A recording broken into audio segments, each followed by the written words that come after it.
பேசும்போது அவரை கேட்டேன், சார் ஒரே ஒரு கோரிக்கை என்ன அப்படின்னாரு.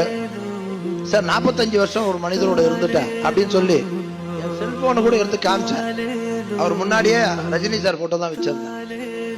வருஷத்துக்கு ஒரு நாள் டிசம்பர் 12 உங்க பிறந்த நாள் அன்னைக்கு, அவரோட பிறந்த நாள் அன்னைக்கு நான் கோயிலுக்கு போயிட்டு நல திட்ட உதவிகள் பண்ணிட்டு பேப்பர் ஆடு கொடுக்கறது என் வழக்கம், அதை நான் செய்யலாமா அப்படின்னு கேட்டேன்.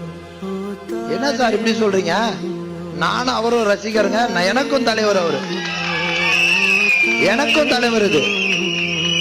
அதனால அதெல்லாம் இங்கெல்லாம் கிடையாதுன்னு சொல்லி நீ ஸ்கிரீன்ல கூட அதே வச்சுக்கோங்கன்னு சொல்லி அப்படி சொன்ன அடுத்த நிமிஷம் இப்படியாப்பட்ட லீடர், பொறாமை இல்லாம எதிர்ப்பு இல்லாம யாரும் எதிர்க்காம அப்படி இருந்த ஒரு லீடர் தான் நம்மளுக்கு வேணும்ன்றனால துண்டை எடுத்து கையில கொடுத்து எனக்கு போடுங்க சார், உங்க கையால போடுங்க லீடர்னு சொல்லி தலையில போட்டுக்கிட்டு கட்சியில சேர்ந்தவன் நானு.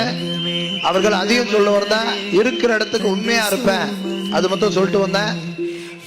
அதே மாதிரி இன்னைக்கும் சொல்றேன், 45 வருஷம் பழகினால